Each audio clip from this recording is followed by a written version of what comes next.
সবাইকে স্বাগত।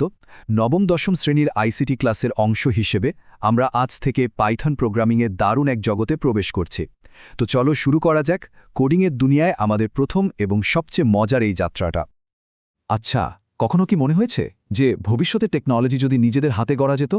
আমরা যে স্মার্টফোন, অ্যাপ, ওয়েবসাইট বা আর্টিফিশিয়াল ইন্টেলিজেন্স ব্যবহার করি, যা আমাদের জীবনকে একদম বদলে দিচ্ছে, তার পেছনের আসল শক্তিটাই কিন্তু প্রোগ্রামিং। আর পাইথন হতে পারে সেই স্বপ্নটা সত্যি করার প্রথম চাবিকাঠি। এই পর্বে আমরা পাইথনের সাথে পরিচিত হব। বলা যেতে পারে প্রোগ্রামিংয়ের বিশাল জগতে এটা আমাদের প্রথম পদক্ষেপ।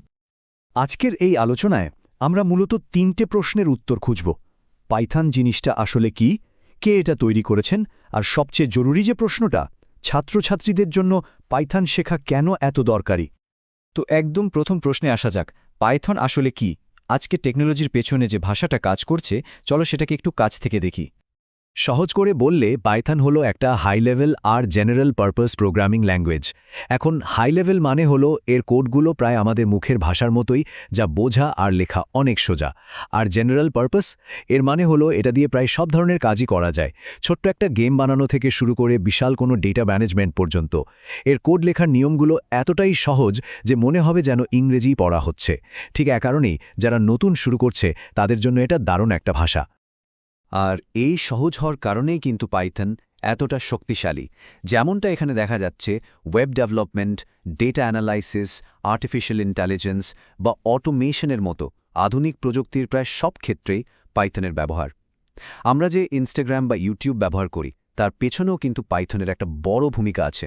ভাবা যায় একটা সহজ ভাষা কতটা বৈচিত্র্যময় আর শক্তিশালী হতে পারে।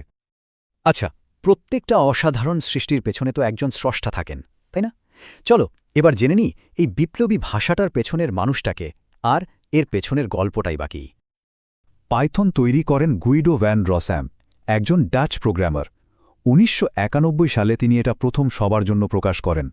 তার মূল লক্ষ্যই ছিল এমন একটা ভাষা তৈরি করা যেটা হবে একদম সহজ, পরিষ্কার আর শিখতে গিয়ে মজাও লাগবে। মানে তিনি চেয়েছেন প্রোগ্রামিংয়ের জটিলতা দূর করতে। বেশ, আমরা তো জানলাম পাইথন কি এবং কে এটা তৈরি করেছেন, কিন্তু এখন আসা যাক সবচেয়ে জরুরি প্রশ্নে। একজন শিক্ষার্থী হিসেবে পাইথন শেখাটা কেন এতটা গুরুত্বপূর্ণ? কোডিংয়ের মাধ্যমে আসলে কি দক্ষতা আর সুযোগের দরজা খুলে যেতে পারে? ছাত্রছাত্রীদের জন্য পাইথন শেখার পেছনে প্রধানত ৩টা কারণ আছে। আর এই ৩টা কারণ শুধু কোডিং শেখার মধ্যেই আটকে নেই, বরং এগুলো ভবিষ্যতের জন্য একটা দারুণ প্রস্তুতি। প্রথমত, পাইথন আমাদের যুক্তি দিয়ে ভাবার ক্ষমতা আর যে কোনো সমস্যা সমাধানের দক্ষতাকে দারুণভাবে বাড়িয়ে তোলে। দ্বিতীয়ত, এটা আর্টিফিশিয়াল ইন্টেলিজেন্স বা ডেটা সায়েন্সের মতো ভবিষ্যতের সবচেয়ে আকর্ষণীয় পেশাগুলোর জন্য একটা শক্ত ভিত্তি তৈরি করে দেয়। আর সবশেষে পাইথনের সহজ গঠনটা অন্য যে কোনো জটিল প্রোগ্রামিং ভাষা শেখার জন্য একটা চমৎকার শুরু হিসেবে কাজ করে। পুরো আলোচনা থেকে একটা জিনিস পরিষ্কার, পাইথন শেখা মানে শুধু একটা নতুন দক্ষতা অর্জন করা না, এটা আসলে ভবিষ্যতের দিকে আমাদের প্রথম একটা শক্ত পদক্ষেপ। চলো দেখি এখান থেকে আমাদের যাত্রাটা কোন দিকে যাবে। একটা কথা মনে রাখলে খুব ভালো হয়, পাইথন শিখুন, ভবিষ্যৎ গড়ুন।